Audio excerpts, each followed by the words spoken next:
Perfect timing. We start the recording as Dazzle enters the room. Welcome.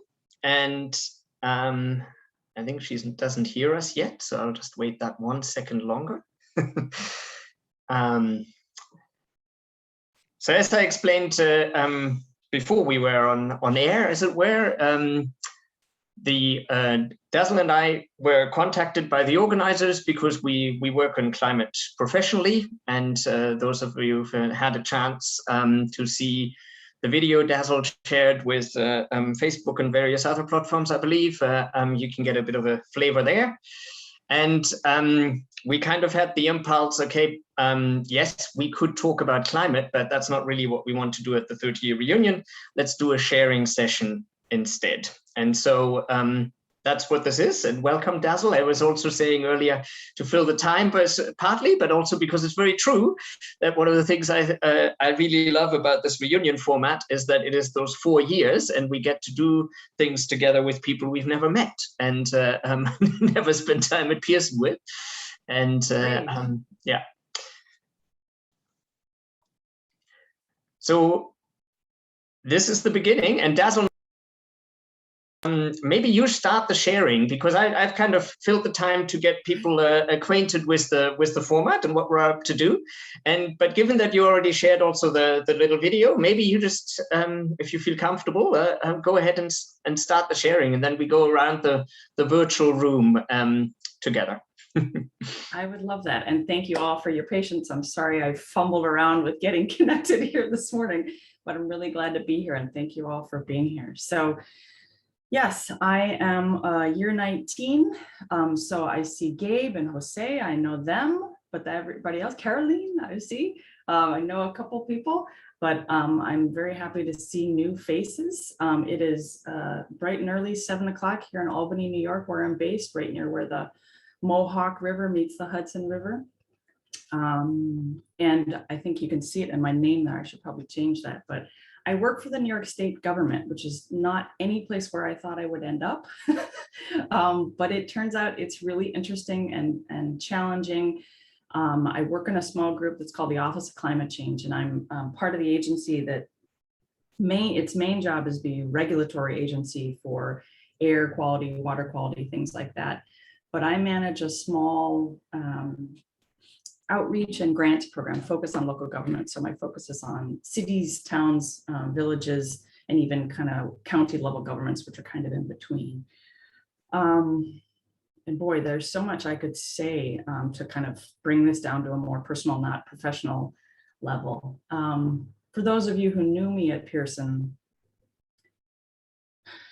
treasuring the life around me has always been a big part of what I love, you know, from I still think about my time at Pearson and like seeing a salmon egg for the first time, you know, this little beautiful salmon colored, you know, pale orange globe that somehow grows into these gigantic fish that travel all over the world. That kind of connection has always fascinated me. So that is still at the root of what I do. And when I think about climate change, I think that, you know, part of it that gives me the most grief and fear, honestly, is the loss of all of that gorgeous life that's around us, and the diversity of creatures, and, you know, all the way back from the moose that I grew up around in northern Minnesota to the pigeons in the street in front of my house here. That's always brought me great pleasure. And I think that, oh, Mike is here too, nice. So, you know, when I think about what drives me, there is the kind of away from and the towards. And I think the away from, the fear-driven part is that sense of, you know, the way that human beings are so interconnected with the life around us and the systems that support us, that give us clean air, that give us clean water, and how we can really be clueless to those. And much of our modern world has really separated us from those sources of life. So, you know, the kind of part of my motivation that is the fear-based is wanting to protect that beautiful life and those living systems that support us. And then I honestly think in a very real way, and I'm experiencing this in Albany, some of the climate change projections that give me the most fear and that make me most makes my skin crawl, honestly, is that someplace like Albany, New York, or other places in the Northeast of the US will feel like someplace like Atlanta, Georgia in the summers, that there will be terrible heat and humidity. I actually really dislike that. I grew up in northern Minnesota where it was cool most of the time. I love snow. So there's that way in which it's radically changing the places that we love. And I already I'm experiencing that. I live in a neighborhood where there's very narrow streets. It's cute, historic neighborhood, but we never, like the past, I don't know, probably at least 8 years, we've never had to dig our cars out of the street in snow. And that when I first lived here, the first 10 years or so, that was a regular occurrence. You helped your neighbors dig them out of the snow so they can move their car. And that's just not happening anymore. And, you know, July and August are terribly hot and humid. So that's kind of some of my personal experience. It's also informed what I do and kind of makes me realize how powerful the impact that we're having. And I think there's that, you know, away from motivation and the things I fear and the things I don't want. And then there's the potential I see at this point in humanity's status in this point in history. And I do feel like there's a tremendous potential at this point to see what we're doing and see that humanity collectively has had this power to alter the climate, you know, on a planetary wide scale. That's crazy. And it shows the power that we have become a force of nature, and that if we can harness that, and instead of becoming, you know, what I've largely seen as a force for destruction, humanity can see its place in these systems and become a regenerative force and kind of restore and recover and put ourselves in the larger context of life that we're a part of. So I try to focus on that part. So there's a few thoughts. I don't know if that was too long or too short, but those are the kind of things that go through my mind. Is there anybody who wants to go next? You know, kind of, I was thinking one of the ways that maybe we could go is if someone says something that resonates with you or that you adamantly disagree with, you know, you could sort of say, well, let me offer a different perspective. Is there anybody who wants to respond to anything that either Daniel or I have said? Or do we need to call on people? I know at least for me, it's early. It's got to be early for a couple of you. Gabe, it's early. Anybody want to share? Can I call in? Sure, I'm happy to share. Yeah, I'm calling in from the late evening. It's 9 o'clock here in Australia. And it's certainly being on a large island that's renowned for having hot weather. I live in a town that's about 5 hours from a capital city, and we already have temperatures of 45 degrees in the summer. So I'm not in an environmental field, but I'm an educator, I'm a teacher. And so I am concerned because I work with children every day, and it's very difficult listening to them become disheartened. And because now with the reunion, I've been reflecting back on the issues that we were talking about when we were the same age. I truly believe they're even harder now for me than as a teacher and a parent to then have to listen to. I've got an 18-year-old, a 15-year-old and a 13-year-old, and the 15-year-old just said yesterday that what's the point? She doesn't see the point, and I find that difficult to hear because they watch the news and absorb it all. But I, like Dazzle was saying, try to help them focus on the things that we can do in our own backyard that could make a difference, so that they don't get too absorbed in the global so much because they're young, and I want them to try and have optimism. But last summer we had the biggest bushfires that we've ever had in Australia. They went down the whole east coast, and an area that's only an hour from here, I had school students that were cut off and couldn't evacuate, and it was terrifying. So on one hand, I try to stay optimistic. On the other, I have to live with the reality of the fact that we're going to have worse bushfires and flooding. And we're going to have areas, like Dazzle was saying, where they're going to have temperatures that they've never had before. And we have people that are experts in the field that are up and selling their homes and moving.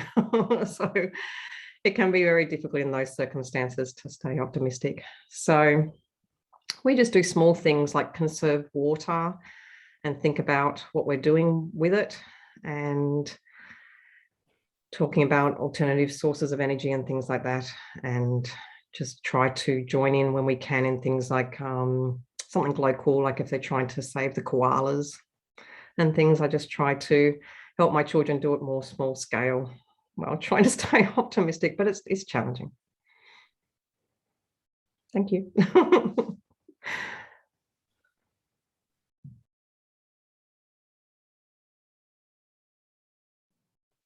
Just jump in, Martin. Hi, everybody. Can you hear me all right? Okay.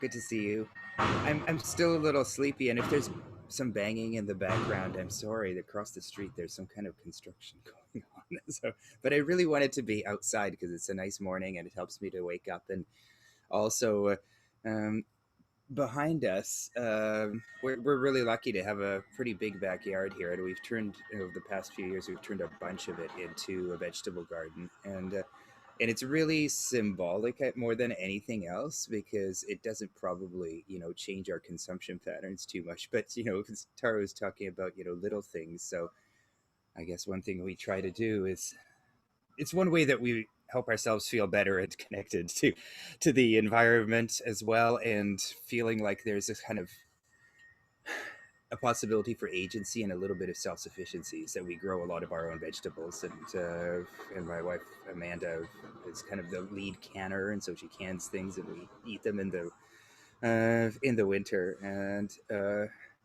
so so that's one of the reasons why I'm out here this morning. But I guess hearing you talk already, and I've been thinking a lot about this recently. I've been thinking about kind of the paradoxes of the way that I live my life, and many of us live our lives in relation to climate change. So, for example, last week, I took my two boys, who were 16 and 12, on a canoe trip in Northern Ontario, and we went for 5 days through the wilderness, and it was super fun and interesting and challenging. And I mean, I think I and they all felt really connected to the natural world. And as I was up there, I was reflecting a little bit on, as Dazzle is saying, kind of, sometimes I really have this feeling of almost dread of, these things here, these places are going to be changing, and what is that going to look like? And in fact, at some point last year, I was thinking that maybe, if COVID restrictions lift enough, me and the boys could go out to Alberta and do one of my favorite backpacking trails called the Berg Lake Trail. And it turns out that this summer the Berg Lake Trail is closed because they had extreme heat in British Columbia early in the summer, and it caused a flash flood, and it flooded the whole trail out. So it's closed for the season while they're repairing it. So we couldn't have gone anyway. But then also, thinking about doing these trips and going on these holidays, I start thinking about, well, how do I get to these places? Well, if we were going to go do the Berg Lake Trail, we'd be flying 3,500 kilometers. That's not very good for the climate. And in fact, in some ways, I think the last year and a half has been the most climate friendly year and a half of my life, because I haven't flown anywhere in a year and a half. And even going up to Northern Ontario, we took our van and we drove 550 kilometers. That's also not great for the climate. And so there's all of these, I don't know how coherent this is, but there's all these strange paradoxes, in wanting to be connected and wanting to make a difference and making efforts to do so. But, the things that we as individuals try to do they can make a difference, but sometimes, yeah, I mean, ultimately, I guess, and I know I'm meandering a bit, but ultimately it gets me to thinking about the fact that really, dealing with climate change is a systemic thing, because the choices that I make and these paradoxes I'm talking about are a function of the fact that our kind of social reality is constructed in a way that limits the ways that we can make a difference as individuals, right? So to be a lot more concrete about it, like I found myself wishing, when we were up on the Spanish River last week, that the train that used to run north from Toronto until about the 1960s would still be there, and it could take us up. It would be a lot more environmentally friendly way of getting there. But it's not there because, the car industry in the 1940s, 50s, and 60s in North America made sure that all those little train lines disappeared. And so, thinking about my boys as well, as Tara was talking about, I try to talk to them about some of these complexities, but also give them a sense that, we can make a difference as individuals, but we also have to really push for that big change at the same time. We have to somehow try to get together and push for the big change, because all the little things that we do, although they can help us feel better and they will make a difference, are still embedded in these kind of big systems. So that make it more difficult to kind of really get a handle on this. There's so much more I could say, but I'm going to leave it at that for now. So. Hi guys, maybe I can go next. So my name is Zia, and I'm calling from Karachi, Pakistan, and I'm year 17. So some new faces, but a lot of familiar faces. Lovely to see you guys. I live in Karachi. I live in a very privileged neighborhood, which is like 5 minutes walk from the sea. And so the sea is very different. I remember visiting it from a very different part of town, and it used to be an actual beach. Now the sand is black, strangely enough. Part of it is governance and part of it is oil from traffic in the sea. The worst air quality in the world routinely, a couple of times in the year, is recorded in Pakistani cities, Lahore especially, but also Rawalpindi, etc. And they say that living in that kind of air quality for a year is like maybe 20 or 30 years of smoking. So I have family living there, and I really, really resonated with me what Tara said. I have kids almost the same age groups as Tara. We were talking about it the other day, and my kids don't want to have kids, and it's something we talk about.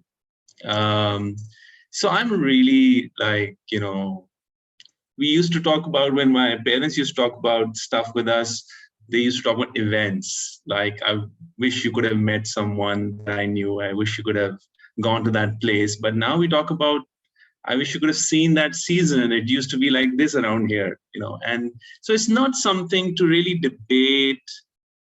And I feel like we spend an inordinate amount of time trying to convince the nth degree of the population about something which really is not up for debate. It's something that is not even happening in the future. It's happening now.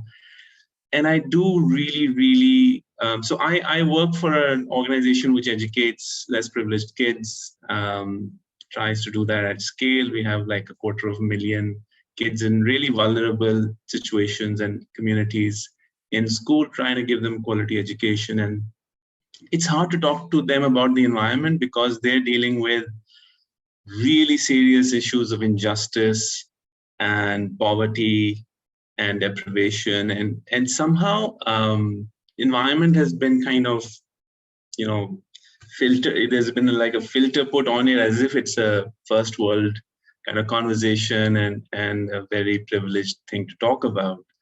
But it is really, these kids are the ones most affected by it even today. And the issues which cause the reasons, the causes behind their challenges of poverty and injustice and lawlessness are actually the same systemic causes behind the environmental issues we face. I do think it's systemic. I do think we have been kind of lulled into thinking that it is our individual actions which have made this mess, and it's our individual actions which will take us out of it. I used to have bottles of glass, even though I didn't know what I was drinking, but whether it was Coke or 7-Up, I used to have them in bottles and we used to return them to the neighborhood, and I never signed up for plastic. It's not my fault. And somebody somewhere chose to do that, and somebody somewhere still chooses to let that externality not be priced in to these products. And I wonder, when I look at this screen, I see people who are real unicorns. It took stars to line up for people like us to get educated and go through the experiences we went through. So I wonder if we have a role to really focus the debate much more on the systemic issues Martin was talking about, and move beyond the symptoms to some of the causes, which are not different from the causes behind third world issues and poverty and some of the stuff Gabe works on, and all of those things. Behind them, there is a system which is not really caring for human beings. So I wonder if we are too apolitical as a group of people. I don't know about the movement, because those are institutions and schools, but after the schools, are we as a group of people, having studied what we've studied, are we too apolitical? I'll pause there. Well, I'd like to jump in here because as always, 30 years later, Zia Abbas is playing the hits, he's playing my song. So I was thinking about climate and people, and thinking about what's happened in Afghanistan over the past couple of weeks. And while being viscerally sickened, I'm also imagining it as a kind of a prelude to what comes in many parts of the world increasingly as climate crisis deepens. And I want to connect that to also the domestic politics of a country like my own country, which I think has a disproportionate impact, of course, on climate, as a big industrial economy, which is that it has this knock-on effect, which is not what I would choose, right? So we know that Trump's assistants in opposition, preparing for the 2022 election and of course the 2024 presidential election, their response to this is actually not the sort of neoconservative, but we should have stayed another 5 years, we could have made democracy in Afghanistan. It's actually, we will become Germany. Biden is Angela Merkel, because they're opening the doors to these people coming to our shores.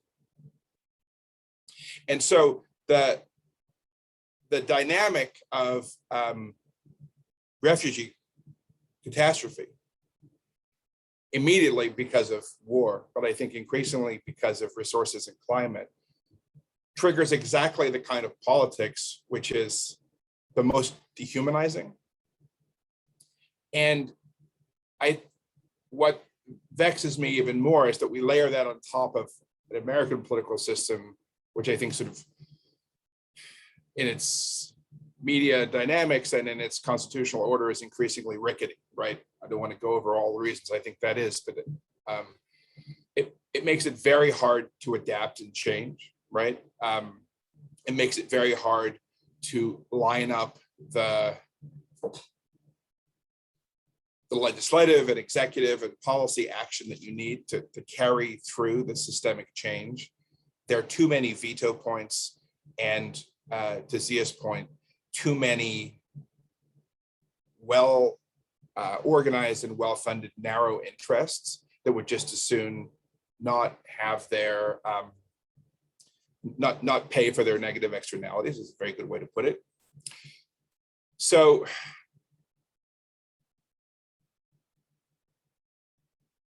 and then lastly is just the question of time, right? That working in the labor movement, you can have a sense of history and a sweep of time, and I'm very interested in the history of the labor movement, right?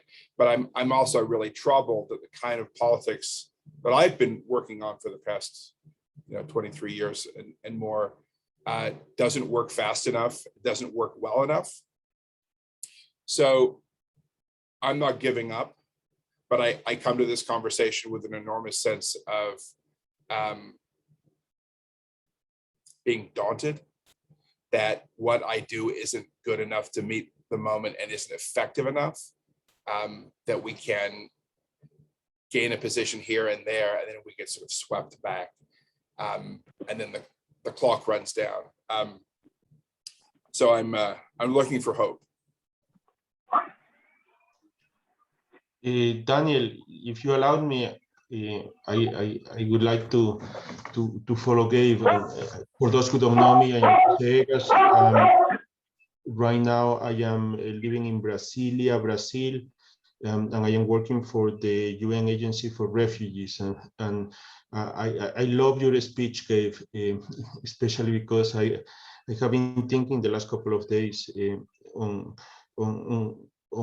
how what is my position and what are my worries regarding the climate change and the things that I'm seeing on a daily basis. And on one hand, I shared what Daniel and Martin and Dassel have mentioned about our personal commitment and our role as individuals. But on the other hand, I mean, it's astonishing to see, as Gabe has mentioned, how politics, which are mostly related to resources, eternalize a situation where the most vulnerable people are the most impacted, and with them, everybody, as far as climate change. So when I see, we were talking, I think, 2 nights ago about indigenous people led by Daniel, and I was mentioning the indigenous people in the Xingu in Brazil and the big reservation they have here, and how they are in the middle of basically a burning forest, which is already an issue. But on the other hand, when I see conflicts such as the one in Myanmar, where after a long, semi-stable political situation in 2011, there is warfare between the Kachin people and the Myanmar people, just because they have the interest to get the mines in the north of the country, producing large displacement and a warfare that still goes on. Afghanistan, Gabe has mentioned already, but situations related to the use of resources that are perishable, and resources that are in most occasions in land that are traditional or are occupied historically by ethnic groups or indigenous people. On the other hand, how climate change is affecting not only the displacement, but the place where they are forced to relocate. I mean, we can see the news in the last couple of weeks. The floods in the refugee camps in Bangladesh have killed and destroyed even the most limited support they have received.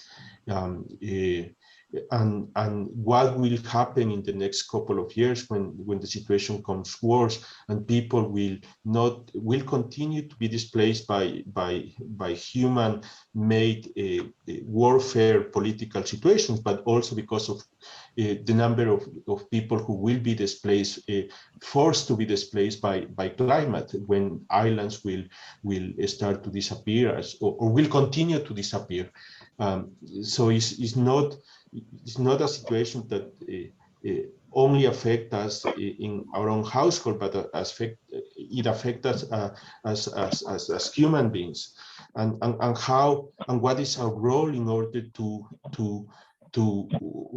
stop or to intervene or to be part of the solution in this process, and what is our role to support the most vulnerable people who are not as lucky as us to have what we have.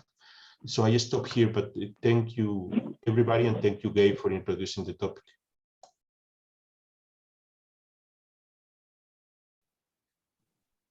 Amelia? Hi. Well, you know, I think I'm coming from a slightly different angle from many of you because, first of all, I don't have any institutional affiliations. And secondly, to be honest, I have to confess that at no point in my life have I dedicated time and brain cells to get a grip on all the charts and graphs and reports. And that's because for me, I have to make conscious choices about how many rabbit holes I have the time and resources to dive down.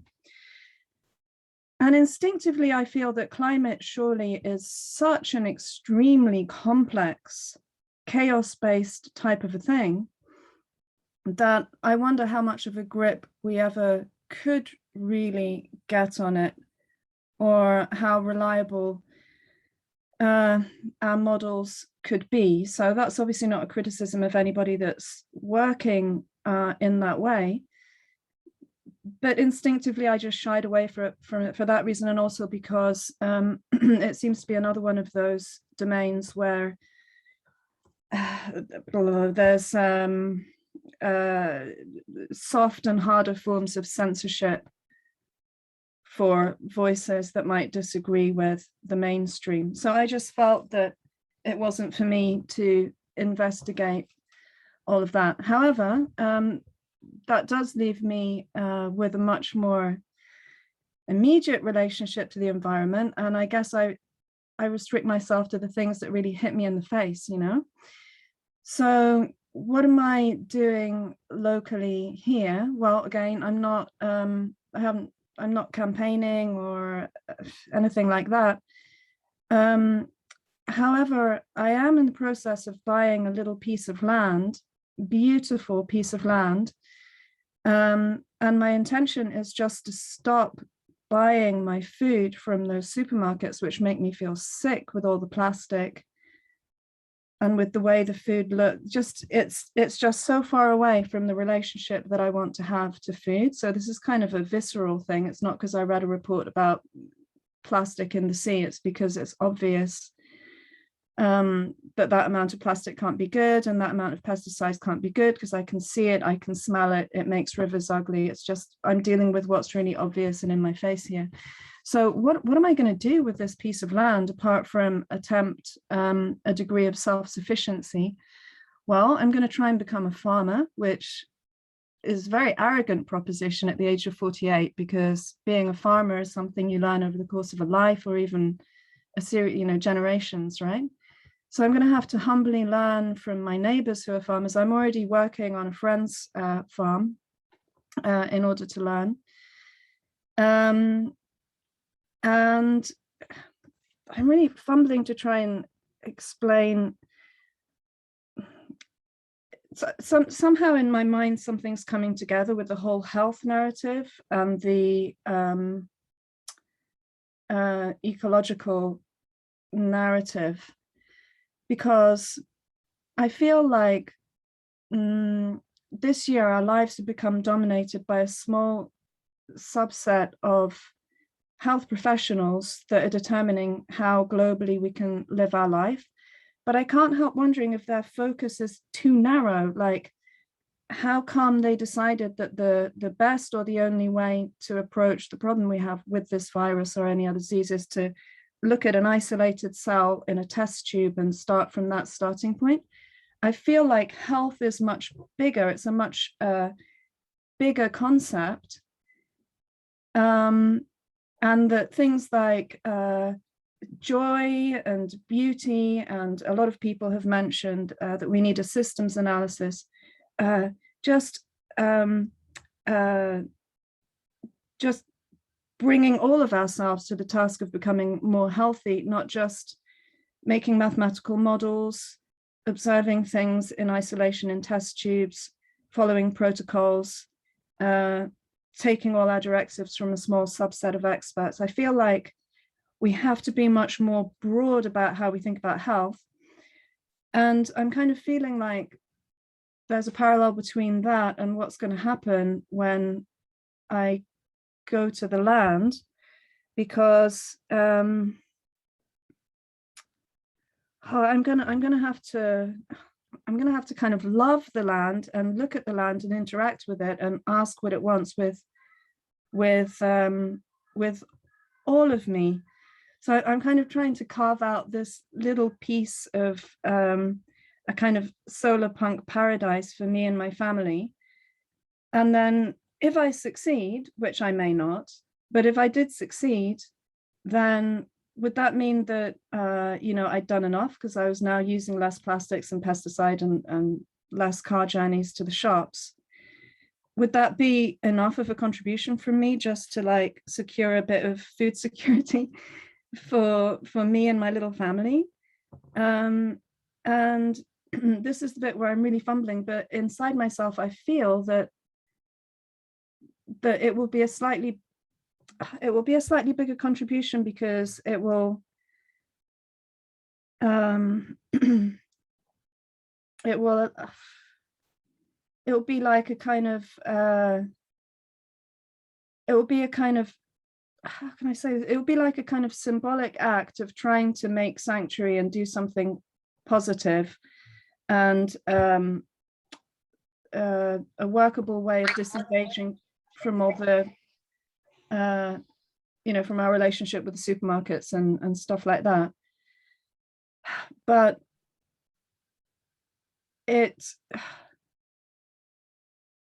guys, I'm sorry, I'm really struggling to explain what I mean here. It's like, even if it succeeds in that, I have to accept, I think we all have to accept, and I'm sure we've all felt this in darker moments. I felt in darker moments. I have no fucking clue how I'm gonna protect myself and my family. This dream could so easily fail. What do I do if I do manage to produce food and my neighbors want the food? Then what do I do? Do I keep them out? Do I build bigger fences? Like it, trying to create a little piece of land with a line around it where everything is fantastic for me might be the beginning of the story, but it can't be the end of the story, because I know that other people might need that food. And I guess what I'm trying to say is I know that it might not save my skin, but I have to do it anyway, because symbolically it just reminds us of the beauty of nature. It reminds us that we already, we don't have to be confused. If we keep our domain of action small enough, we know how to make the land flourish, and we know how breathing in that dawn air of our fields that we've planted, we know how it just like fires up our entire health.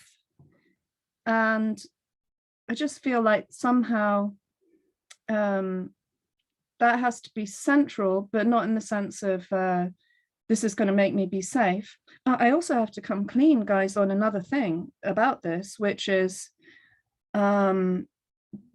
my motivation for having that piece of land and food security and stuff is that I know, as a person who doesn't intend to get vaccinated, I know that I may not be easily able to access a lot of resources. So I know that I'm being forced to be self-sufficient or sufficient with, you know, my neighbors who I intend to do lots of bartering and different kind of trades with. But again, it isn't just that I'm trying to save my skin here and it's like, well, I'm not going to get vaxxed, but I'm still going to survive because I'm going to be growing my own potatoes and my neighbors are going to be like all linked up in a like community thing. Because I don't want to do that. Like, I don't want to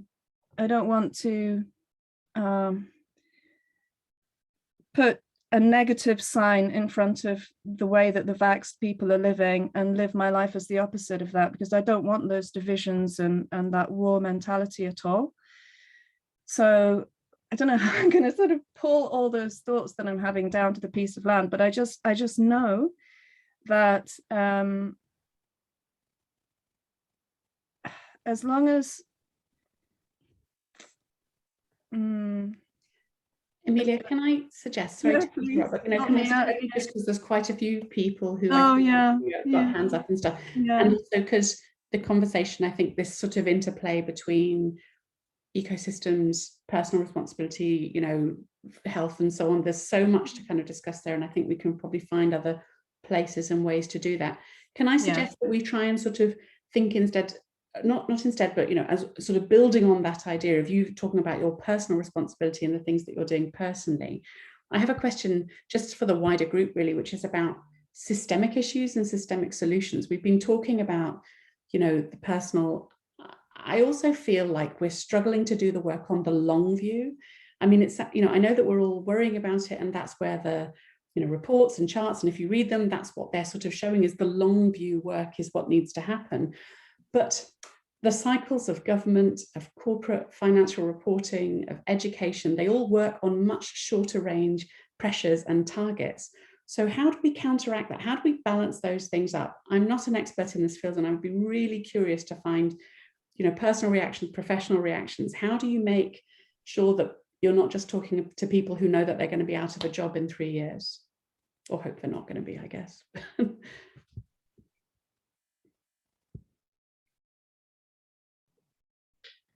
Danielle and Jörg, Hippo, you have your hands up. Does any of this, the path that Meg was taking us towards, resonate? Maybe you want to jump in, Danielle? Sure, absolutely.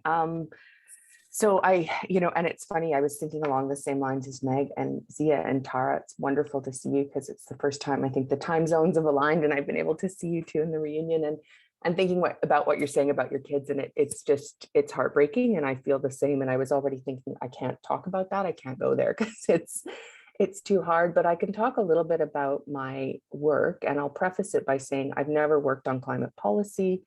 My involvement has been, you know, to the extent of making sure Indigenous voices are heard in Canada's climate policy and other policy making domains. But in the work I do, what we're really seeing is the frontline impact on the ground. And so, you know, forest fires, flooding, and if I can, because I'm on my work computer, so I was able to just, oh, we can't screen share. Anyway, I was going to put up a map, that kind of the heat map that shows the current state of the country with, you know, flooding, forest fires. And if you know Canada, most of the population lives along the 49th parallel, but it's in the north, or even in the near north, where the effects of climate change are being most acutely felt. And most of those are small, rural, and as you move further north, Indigenous communities. And, you know, in Ontario alone, we've had 184 forest fires. That was just as of June, and they've continued over the summer. And over the last 10 years, we've been averaging 100 and, you know, close to 180 fires. And every time there's a forest fire or a flood, you know, we're evacuating communities, we're disrupting the connection with the land and this, you know, and the local ecosystem, moving people. We know we have a housing crisis in Indigenous communities in Canada, and year after year after year, that infrastructure is at risk. We had a community in Manitoba, 2011.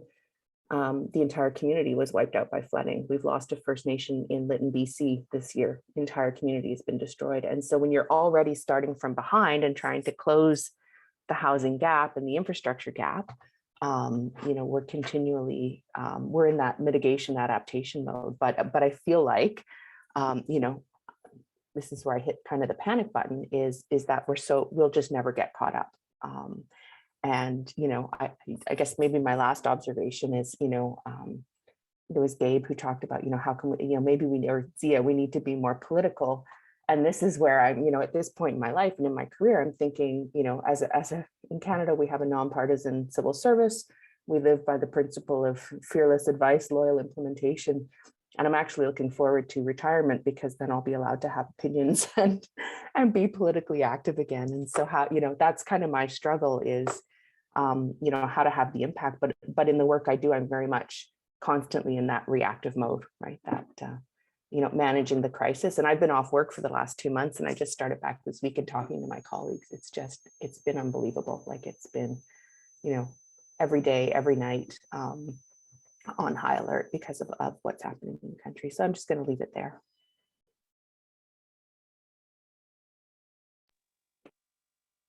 Okay, so I'll follow up if you don't mind.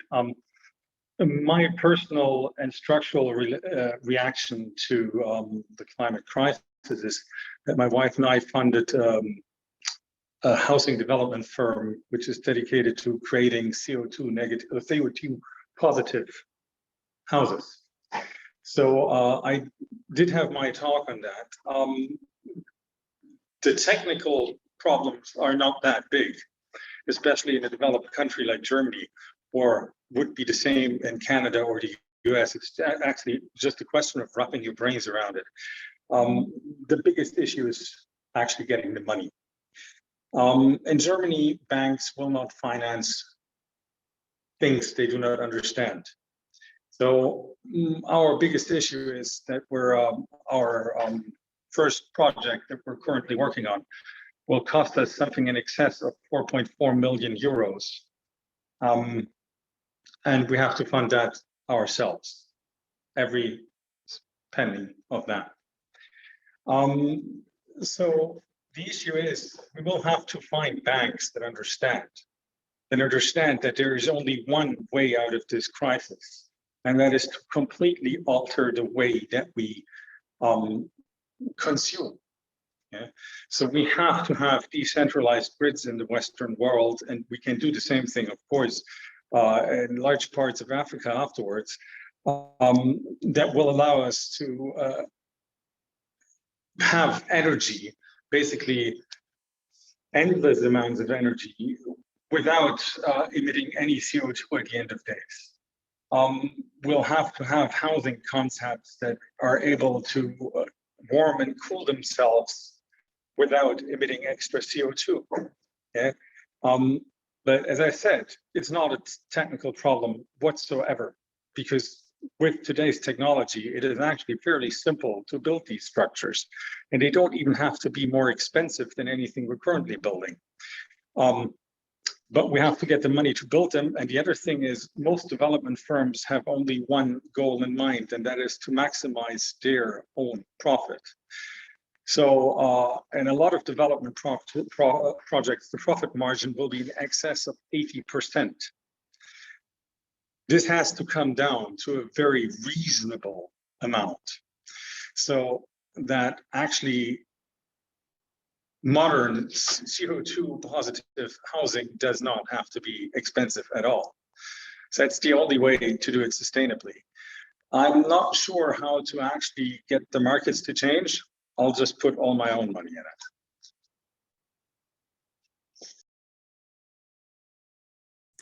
Thank Go you. for it, Martin. Martin, yeah. Hey, I know I've already talked. I'm just going to throw this in quickly because everybody's comments just now are making me think about this. You know, in my own professional work, where I work on local and urban politics, and I've started thinking and gradually writing more about localization, and so I've heard people talk about that, and I would love to hear people's thoughts on, you know, the promise of reconstructing, the promise and the challenges of reconstructing our world, our social world, in a way where, you know, our connections and our patterns of resource use and all of that are more localized. Because I see that as a, you know, one of the keys to changing the way that we are kind of socially organized on this planet. But I also see huge obstacles to it, because the whole way that contemporary capitalism, if you want to call it that, functions is global, right? By displacing our interdependencies with each other and making sure that the things that, you know, for those who are so privileged enough, that the things that we don't like happen somewhere else, right? I mean, that's or to other people. So, you know, so it's really hard to overcome I think that the dominance of kind of those global connections, and we don't want to be disconnected, but I think we need to somehow build ways of being with each other in the world that are more grounded in particular spaces and places, and that are, you know, the things that we enjoy aren't built on the backs of people who we don't know, who are 10,000 kilometers away, who may be suffering because of it. So just a couple of thoughts, and I would love to hear people's reflections on that kind of idea of localization. Caroline, please. Yes, can you hear me? Yes. If talking about the local, it's makes me want to react, because for the past 2 or 3 years, I've been trying to, I've had a self-imposed challenge. I'm in Cape Town, South Africa. I've been there for 17 years. And gosh, I can't remember now. I think it was 3 years ago, we had a big drought here. And you might have heard about it. And it was very interesting for me to see how the city came together, the people, the media, the radio, the newspapers, just all the shops, everywhere really, that's all people were talking about, just a little bit like COVID's now, on a global scale. We had the drought on the Cape Town scale. And I was amazed to see how people's behavior changed. It took a while for the movement to build up, but we did manage, we did manage to live on much less water than we used to. I think everyone became conscious of their personal consumption at many levels. We became conscious of the inequalities. People helped each other. I know we personally made changes at home that we still probably use less than 50 liters a day per person, in our household. I know most people still do. We've made changes that we haven't gone back to. And so I was thinking, if that was possible on a city scale, if COVID was changed our sort of global life on that scale, wouldn't it be possible to have systemic changes on climate change as well through, politics is the people, right? Through whatever, every channel. If everyone is talking about it as an emergency, as a crisis, because with the drought in Cape Town, it was an emergency. We had 2 months before we had no water at all. COVID was an emergency. Climate change is an emergency, but no one seems to really talk about it. Well, we all here because we are aware of it, I'm sure, but I just feel that people aren't really aware of how much of an emergency it is. And as Hippo was saying, we know what we can change. There are technical changes that are there. We don't have to reinvent the wheels. I posted something on Facebook about regenerative agriculture, for example, which is something I'm really interested in, which is a way of actually recapturing the carbon within the soil, for example. And if we change our sort of, way of farming, then it is one solution. It's just one example out of many. And I have talked to farmers here, and people are interested. It's difficult to sort of implement those changes, because then you need, you have your way of doing things and you need to change it. And again, as Hippo said, people are prepared to make less profits just to be sustainable. And we have to change maybe the way business works and talk about value creation in a different way. It's not just financial, it can be social, it can be ecological.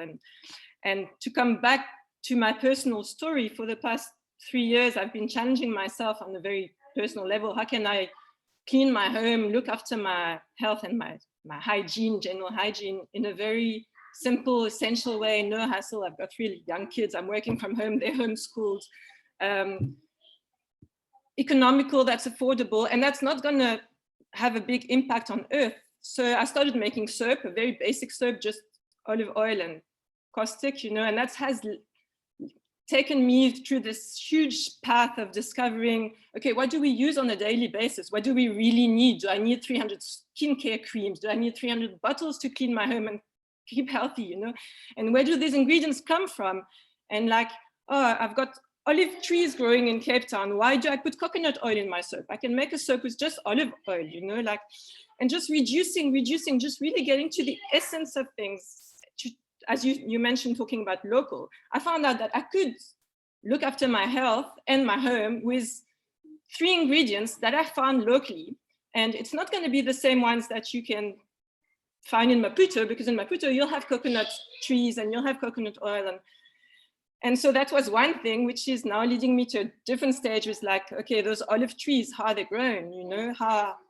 What is the impact of growing those trees on this specific land again? And can I work with the farmers to talk more about regenerative agriculture and ecosystem restoration in my own personal environment? Because it's going to be different everywhere, I guess. So there's the local and the global at the same time. I guess that's my That's my point. Yeah, I also. Oh, go for it.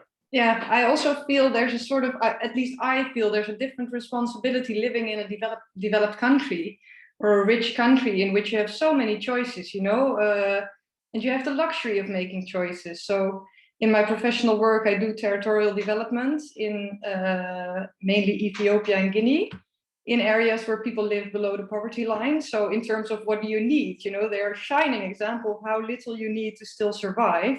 But that's what they're doing, right? Surviving.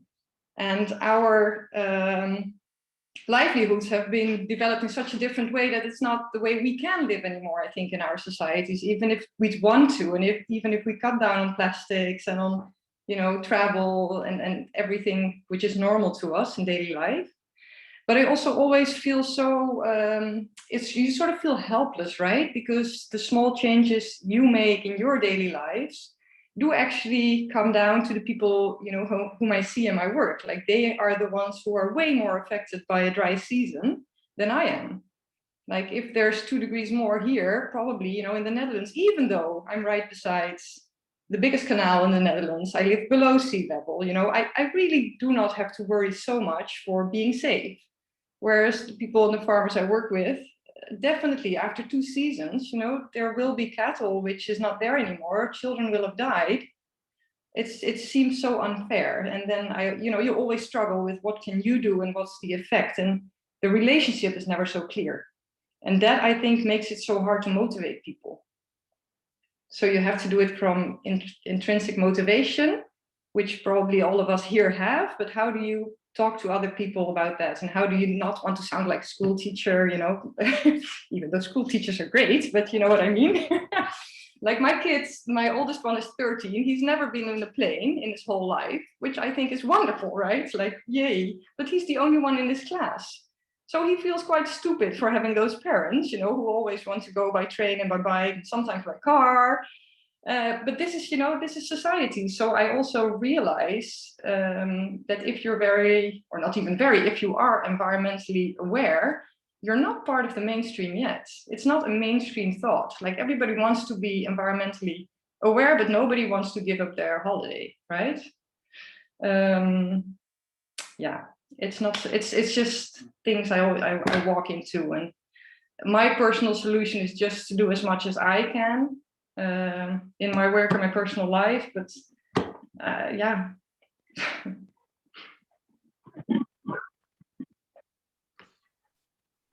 Zia and Tanya, go for it. Tanya, why don't you go ahead? I've spoken earlier. Okay. I really think we need a paradigm shift. We need a paradigm shift in economics. We need a paradigm shift in sort of individual ideas about wealth and growth and living, because until that happens, you know, the individual can only do so much, and it's not going to make the change that is necessary, even though we sort of, it makes us feel good, right? It makes us feel good about, well, I'm doing my piece, this little thing, but in the big scheme of things, that's not going to change it. And that's really hard, right? Because the paradigm shift really requires a lot of sacrifice, right? Especially for sort of the generation that is making it, because that's the generation that is sort of aware of what they're giving up, right, and what they're losing, and whereas the new generation that then grows up under this paradigm then doesn't really care if that's what's normal for them. But that's really hard to do, right? How do you convince a corporation that, you know, growth is not the answer, right? That you can't measure sort of economic prosperity by growth because the planet can only sustain so much. We can't just grow. There's going to be a limit, right? Or there has to be a limit. How do you convince people that, you know, that vacations, right? How do you convince people that no, it's really not your privilege to just, you know, get on a plane and visit the world? Like that's not what you do. And that's hard, right? How do you convince people that conspicuous consumption is not an outshow of prosperity, right? That less is more, and that you don't need, you know, all of those things in your house, that you don't have to change cars every 5 years, or, you know, you don't need that big boat out there. I don't know. It's really hard. I try to make my students think about this, about sort of the underpinnings of their ideologies and what they think is normal and what they think is, but then there's the question, right? How much are they willing to give up? How much are you willing to give up? And that's a really hard question, but we're headed there because the planet is going to make us do that in one way or another. I mean, I really think, unfortunately, that COVID is a show of this, right? It's a way of saying, you know, the planet can't sustain this amount of people living in this way. Unfortunately, the ones that are paying for it are not the ones that are sort of weighing heavily in the planet, because again, it's you know, the least fortunate ones who are being the most impacted by COVID. But it is a way of population control, unfortunately. Which is horrible, but you know, but that is the planet sort of saying all of these things, right? And there has to be a way we need to change. I'm not sure how or where or when it's going to happen, you know. And I slowly try to do my part in changing sort of generation's way of thinking and what I do in the classroom, what I do with my kids. But it has to be larger than that. Anyways, that's my thought.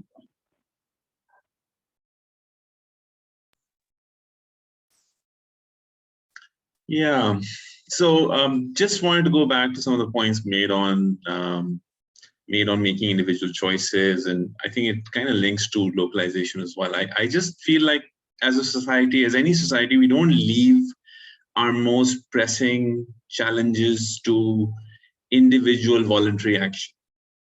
We do not sort of all the time gather militias or neighborhood watches. We have police stations, and we don't expect buses to just spontaneously arrive at a certain point because we all kind of WhatsApped each other and kind of made it happen. And we don't defend countries like that from each other either. And we need the money, we tax people and we send them to jail when we don't get those taxes. But what has also happened almost sadly with the same pace as the climate crisis has worsened is this complete disenchantment with any role for government. And there is no structural, I mean, I want to just say this, there's no structural response to a structural problem. You cannot wish things away. I mean, I think the amount of sacrifice that some of us are, for instance, Mike, if your kid has not traveled, I wish that he or she would travel. I think it is important to travel as long as that's a balanced thing. And there are other people who are traveling far too much and far too gratuitously, and they should perhaps balance it out. It is not okay for you to just, I think, individually sacrifice while the system is not taking care of balancing things out. Why do we not require people to just spontaneously donate to the poor, and instead we have benefits and social contracts and social welfare? So I do think there is a role for government, and I do think, you know, if there's one mafia around, it's got to be the government, right? And there are other mafias which are pulling their way, and I don't think unless we point them out and have that explicit conversation about interests conflicting rather than, you know, people behaving badly causing the social sort of the climate crisis, unless we have that explicit conversation, I don't think we're going to get anywhere. I'm going to jump in here for the first time in the hour and welcome Maya. Some people are getting just to the lunch break now, I guess. Others are waking up. So it's great to have a shifting group. And we're just going around the room with sharing experiences. And I think, Zia, you're of course exactly right. You will also have seen in the chat that I actually shared an article that I found quite useful, because it is by somebody who absolutely believes that system change is what we need, but who doesn't want to draw the conclusion that therefore the personal is completely useless, and points to that some things matter more than others. So if you're the first one to put a solar panel on your roof in a neighborhood, you're likely to have more of an impact than your little bit of green energy that you produce, because you're going to create a avalanche of other solar roofs, because there's a keeping up with the Joneses kind of effect that is proven. And similarly, Caroline, the story that you told, the personal story of how Cape Town coped, you know, I was at Greenpeace at the time, and your success was our missed campaigning opportunity, because we kept preparing a global campaign for the moment where Cape Town runs out of water, because it was going to be such a symbolic moment of what we all face. And you, as a community coming together, made that not happen. And that is amazing. And it's actually an interesting one, because it happens a lot. So there's a lot of talk, and it's real that people are being displaced by climate impacts. And there is a real connection between scarcity of resources, physical resources, and war. That's all true. But the interesting thing is that actually, in most cases, scarcity leads to cooperation. So peace research finds that actually when the push really comes to shove, as it did in Cape Town, that often does lead to the thing that people can't imagine in more, kind of normal situations, where you can still find a way of free riding without the whole system collapsing. So there is a hopeful thing there, even though I'm the last person to downplay the terrible things. And I mean, as somebody who's been working on this for a long time, one of the things that I've been reflecting in the context of the 30-year reunion is, we've been talking about this 30 years ago, but now it is a lived reality for every single one of us. You wake up in Berlin, you smell the smoke of the fires burning on the outside of a town. You are in Cape Town, you hit that moment. You're in Canada, you face the worst fires at all. And that's the scary part of it. But the interesting part to me is that also, there is sometimes the possibility of real change. And the interesting thing to me is how to make that happen. And I, just as a complete aside, I just also wanted to personally, in reaction to what you said earlier, Sia, say that to me, the moment where I realized the fundamental connection between justice and air pollution and climate was when I visited Ruan and Kantha after college in South Africa. And it was a physical moment of kind of shock, but also understanding when I looked over the Durban skyline from above, from Reservoir Hills, where Ruan lived, and saw the soot, the terrible air that was affecting everyone, but not equally, because the people who were affected by it were the people least responsible for it. And that's a complete aside, but I thought it would be an appropriate thing to share around the room at a 30-year reunion, because indeed, one of the reasons why I have dedicated my professional life to this was that moment. Because I figured that, actually the passions that I have for people and planet are actually connected in that very real way. So sorry for that little intervention, but we go around the room further. Is there anyone who hasn't had a chance to speak so far that would like to share? We have Leticia, Jerry, Amy, Grant. Hi, nice to see you all. Sure. While I in a professional capacity, I haven't really worked on climate change per se. I have, in the last few years, seen, in some ways, what the future is going to look like, right? And the future is going to be driven by migration. And we have to start talking about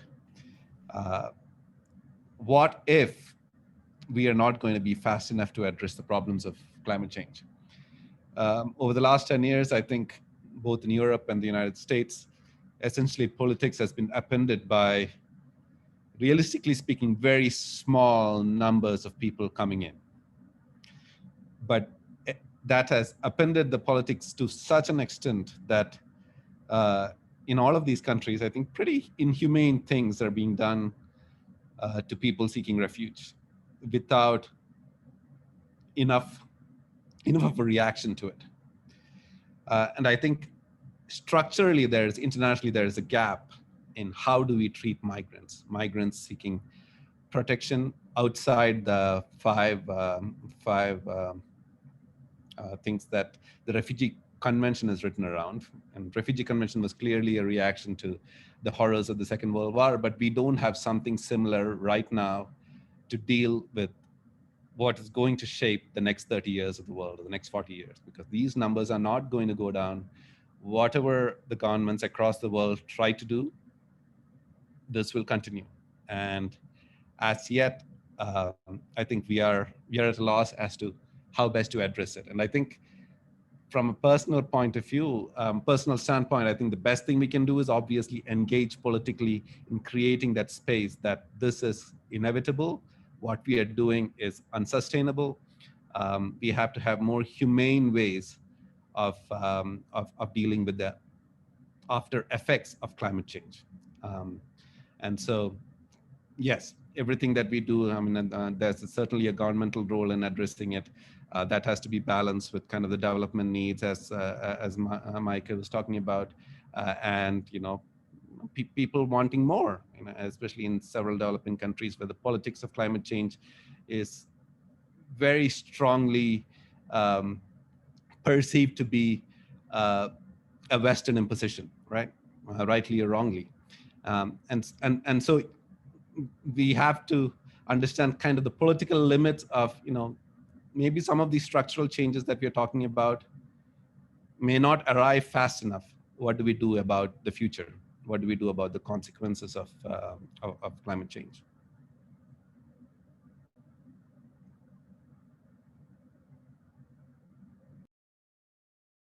Yeah, just maybe one addition, that I think it's not either or. So systemic change is also brought about by people, right? And if you look at transitions, it's always pioneering either individuals or initiatives, or even companies who are far ahead of the troops and who give people ideas. Like look at Greta Thunberg, right?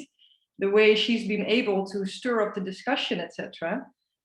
So it's always about people. So I think, Zia, yes, you're right. It's not only about individual actions, but there is a mix between the two, right? And there has to be some consciousness before you actually can start with systemic change. I want to pick up on Jerry's really good point about the need for politics around climate crisis. And I want to sound a cautiously hopeful note, and curious to see how this is playing out and how people are perceiving this in other countries. I think during the 2020 campaign, then, former Vice President Joe Biden, now President Joe Biden, did something that was pretty effective in translating the need for economic systems change into the language of, with the right interventions, you could create lots of different sustaining work for lots of people. And I've also listened to some interviews with leaders in the Australian Labor Party, for example, in Queensland, which, although it's, from my point of view, it's upside down in the world, it's sort of feels familiar to Pennsylvania, where, having lost the last election, the Australian Labor Party is having sort of dialogue in communities around, well, we know change is coming. How do you not get left behind? How do you make sure that a former mining community, which could be a former mining community, has a new lease on life? And so what I think is smart about the thinking, at least in the outline, is that it's taking a group of people, an existing community, sort of to Martin's point, that has a self-interest in sustaining itself, and trying to work with it and talk with it intentionally about what its future could be, knowing that economic models have to change, and to some degree may change whether they like it or not. I'm just curious how people perceive that working or not working in their corners of the world, either examples of that kind of discourse having success or cutting through, so to speak, or places where you see it as vulnerable or flawed in some way.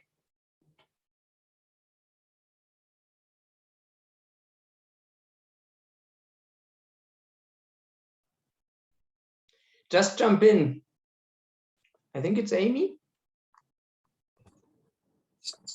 Hi, this is Katerina. I don't know whether you can hear me.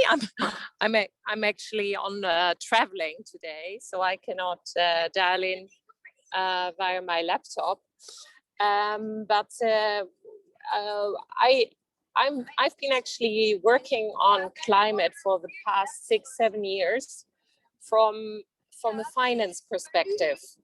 So first, we looked at how banks can actually contribute to aligning the economy to the goals of the climate agreement, to the Paris Climate Agreement, and what is needed to transition society to a CO2 neutral society in each industry. Yeah? So what do you need in the car industry? What you need in the electricity industry? What you need in the cement industry? Each single industry. And so we have actually built with a number of banks a way, like a guidepost, so which is an economic way, and it's the traditional economic way.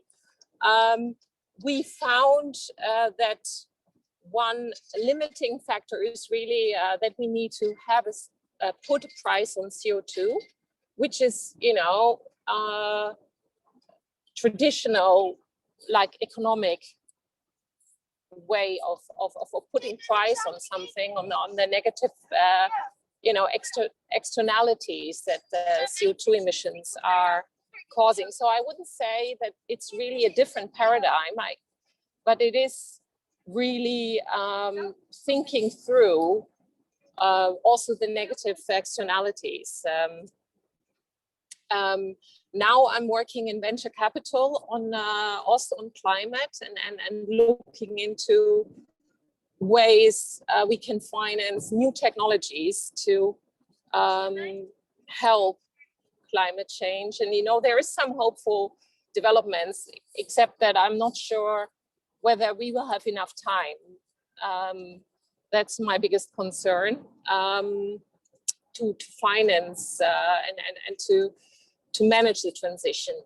I think we need at every level, at corporations, governments, and individual way to work on this goal. And I also see that for politicians, it's really, really difficult to convince people of the need for transition. I mean, you see in France, the Gilets jaunes, it's the poor people who protest against rising CO2 prices, but and they will not vote for parties that are too radical, even though in the long term it will cost much more not to transition. So this is just some random thoughts. But yeah, if somebody wants to connect on these kind of thoughts also afterwards, very welcome.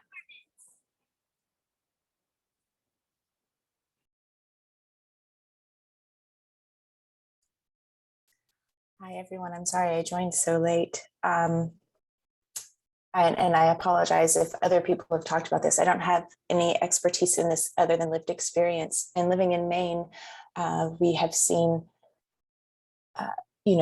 as everyone has, the changes coming, or the changes are here. And one thing I would like to talk about, and I don't know if you already have, so forgive me if you have, is climate grief at the layman level, the layperson's level. Oftentimes, living far away from academia, people, just far away in the rural world, whatever, people are just living their lives and they're not really thinking very large political and social thoughts. But we are watching the snow go away, and we are feeling the warmth of the ocean in Maine when it just shouldn't be, and there are great white sharks where there shouldn't be, and there's just a grief, an everyday grief, and feeling how to educate through that grief is something that I'm really interested in. And I again, I'm very far away from most people, and so forgive me again if you've already talked about this, but I'm quite in the midst of feeling that grief with my community, and knowing that we aren't necessarily getting the education around, getting the education around what does that look like in a rural community, even in America, like what does that, what does change look like? How do we progress through it? Those are my only thoughts.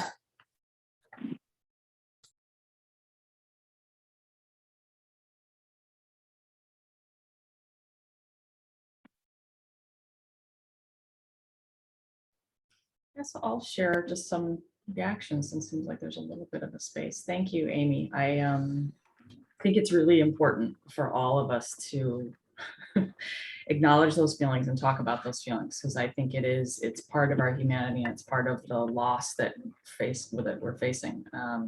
So I think on a basic level, we can also trigger systemic change if we consistently talk about this, with as many people as we can, in as many different ways as we can. I think that's, on a simple level, I think we often lose track of that, and I think it's very powerful. And when I say talk about it in every venue as possible, that includes politics. And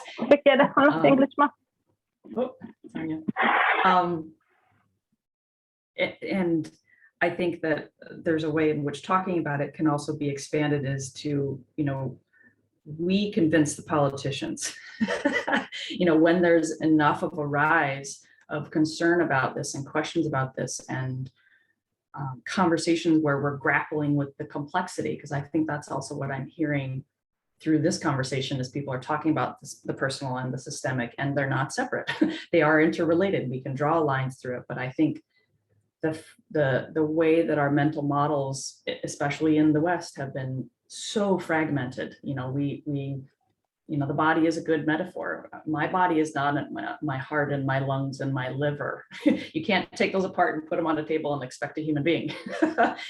This life is alive, and we need to remember that. And the fragmentation in our thinking, I think, is fundamentally one of the problems, and is part of that paradigm shift that I think Tanya was talking about, and many other people are talking about.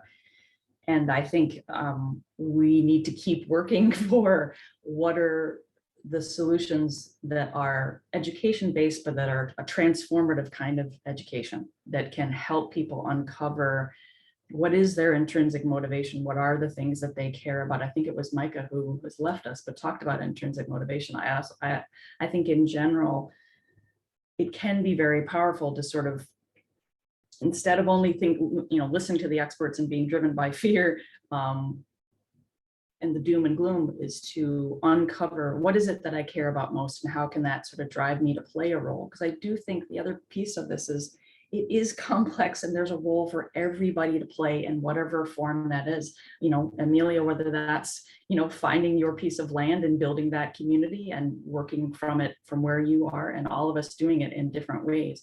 We need everybody. We need all of your creativity and your resources and your approach on this. And I think there's tremendous room for different approaches. And I think we need to embrace that and remind everybody that, and remind everybody of the role that they can play, and that there's room for uncovering that. And I think on the time front, I think we're probably on one level out of time, and that this won't happen in time. There's a continuum, and there's things that, there's a way in which a whole lot of warming is just already baked in. And that's what the most recent climate assessment from the IPCC report says. We are locked into probably another 1.5 degrees Celsius of warming. So I think it's important to recognize what we've lost and what we're losing, and feel that urgency. But on another level, I think there's no hard line at which it's all lost and it's all gone in terms of the kind of time equation. I think there's a way in which we need to keep exploring and contributing and having conversations like these with as many people as we can, and seeking support from each other to feel through our grief and act through that grief and act from that grief. So I think there's no one right answer. And it's wonderful to have a space like this to grapple with the complexity and to kind of try to find those connections that I think so much of our thinking, especially in the West, has lost track of. And I think there's a justice component to this too, that I think is one of the most difficult ones, but I think there's a way in which those of us who come from highly privileged backgrounds need to have a reckoning with our privilege, and again, not in a like you're ordered or it's a top-down thing, but people discovering, oh my God, you know, what I have in my life comes at a great cost of violence wrought on the people around the world who make my clothes, who make the battery in my cool electric car, and start to see those connections and make decisions and push for political level systemic change that tries to address those connections and says that your wealth, and to a large extent climate change and the emissions that are associated with that wealth, has come for the comfort of some and the disenfranchisement and the violence of others, and kind of try to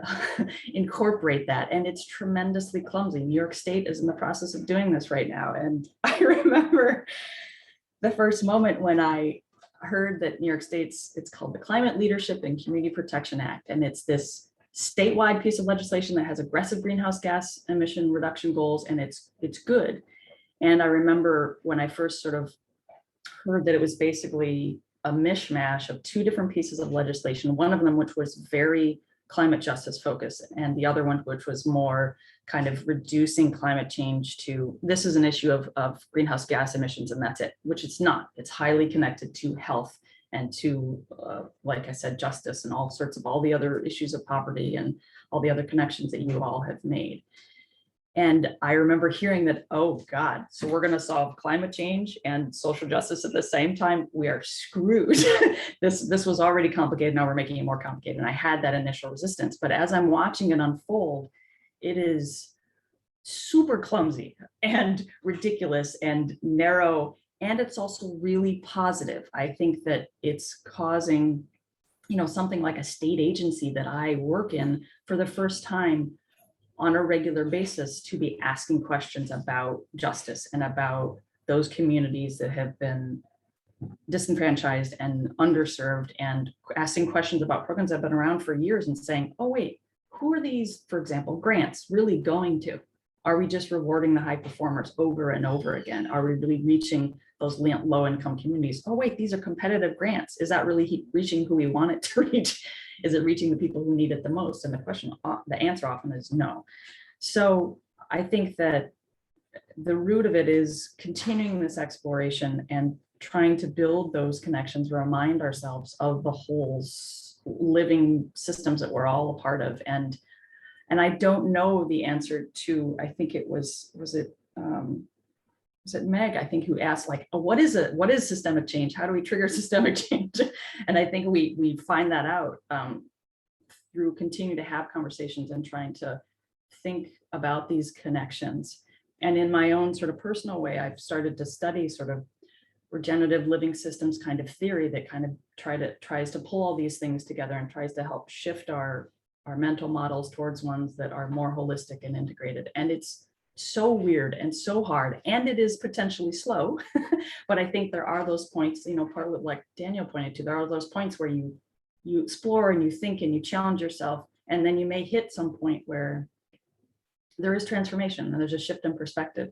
And I think, you know, we've seen how the pandemic has taught us about interconnectedness. How one person gets on a plane, or many people get on planes, and that spreads, and we are all part of this ecosystem of viruses and ideas, and participating in that and tracing those connections, I think can be really healing, and that can help us see those connections. And I doubt it'll be fast enough, but it may be fast enough if we keep working at it and we find those sort of small pockets of retaining and preserving life. So there's some quick thoughts of thank you all for sharing. So anybody else? We're at almost 8:30. Gabe, I do not want to be a politician. Being a bureaucrat is bad enough, Gabe. I'm not running for any office, but thank you. Oh, come on, So- Dazzle. Yes, Maya, we haven't heard from you, please. Yeah, What are your thanks. thoughts? Thank you, Danielle Dazzle, for organizing, and really lovely to see everyone. Great idea to have a substantive, meaningful conversation on such an important topic.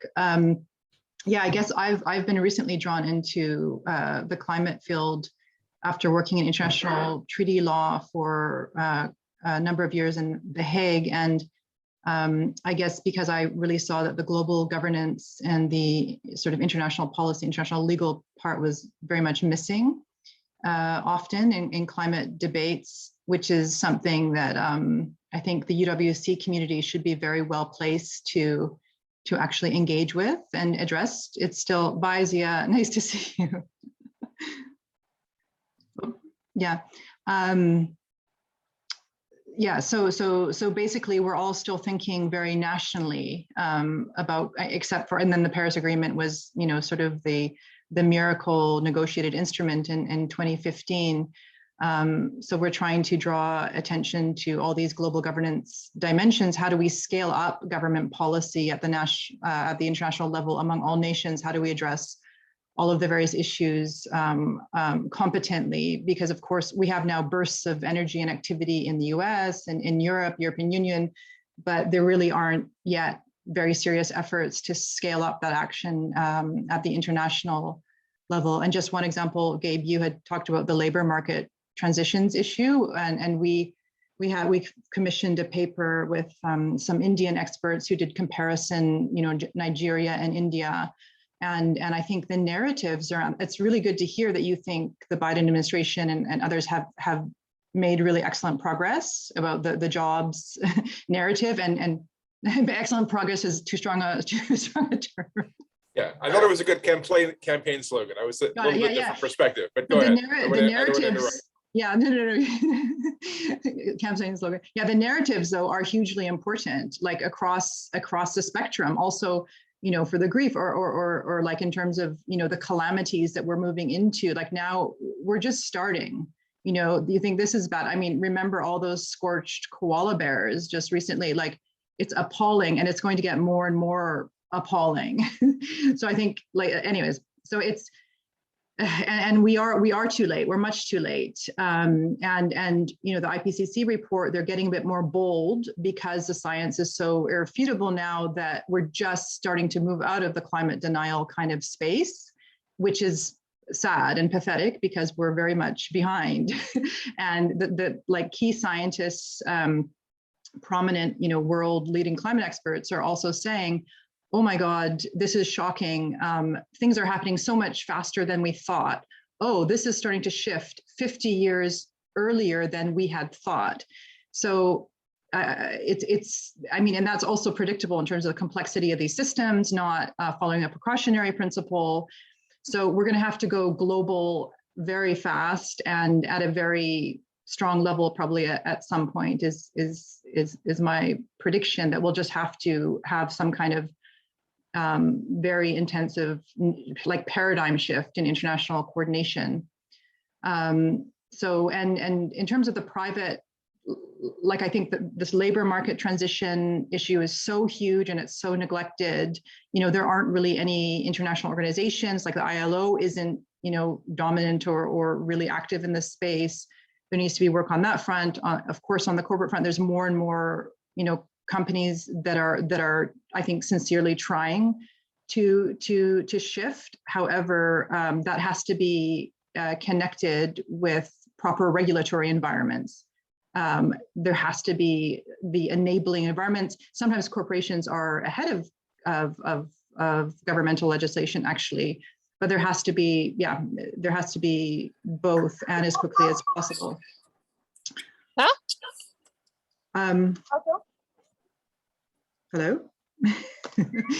So really anyways, optimistic for me to host. Hi, Katarina's child. Just and just a point also, like in terms of the pathetic regulatory environment we have around the world, you know, I'm working with a Swedish foundation. That's one of the only countries in the world that has a proper price on carbon. You know, like one of 2 countries, I think Switzerland is the only that has like a price high enough. Like this is on 2 out of 200 countries. So there's like really basic nuts and bolts things we can do with proper governmental action, and it has to be scaled up globally. But anyways, we're releasing a new report. It's now in progress review. I'm really happy to share it with everybody, or if anyone wants to comment on an early version, let me know. I'd love your feedback. But we hope really to reach out to lots of, you know, global youth movements, other movements, to really like laser focus also on this international governance dimension, even you know, about funding issues where you know the wealthy countries still haven't committed their basic or come forward with their basic obligations under existing agreements.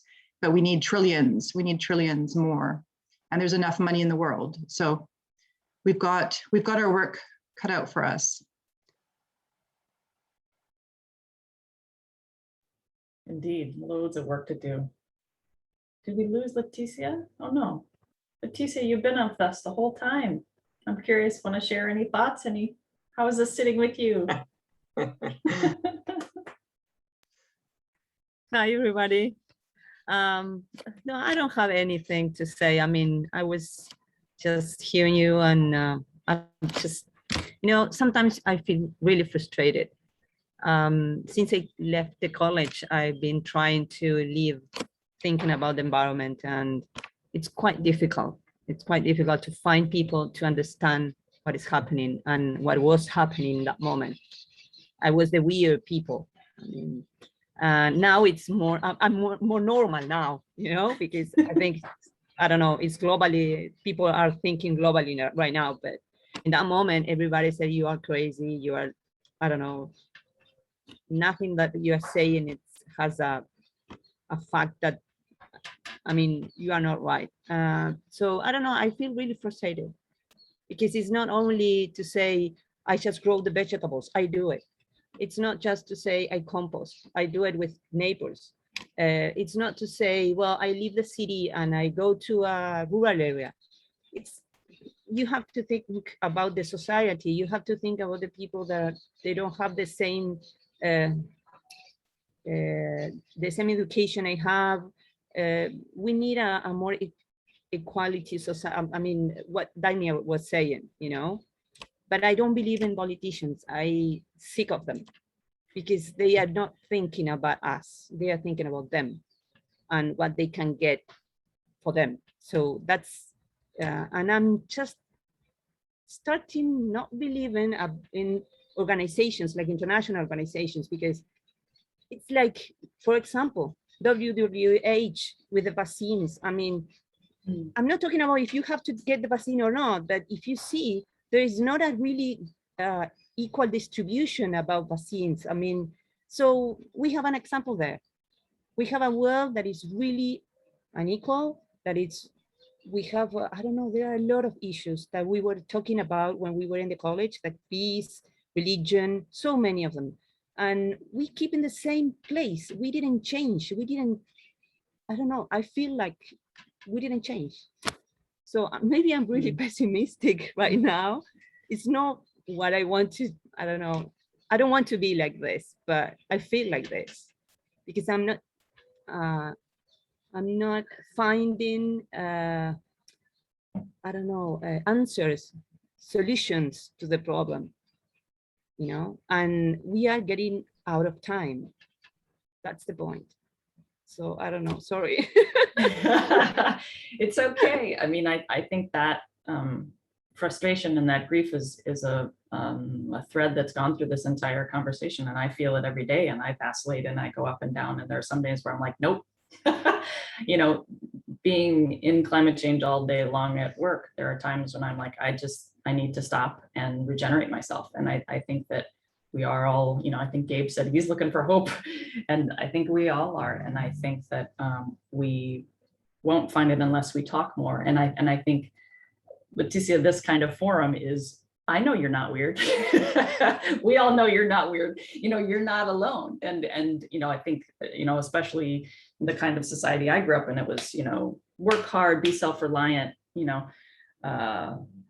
pull yourself up by your bootstraps is the sort of metaphor. And there's a certain value in that, but I think we need each other, and we need communities and forums like this where we can support each other and have people who understand us and relate to us and find ways to regenerate ourselves.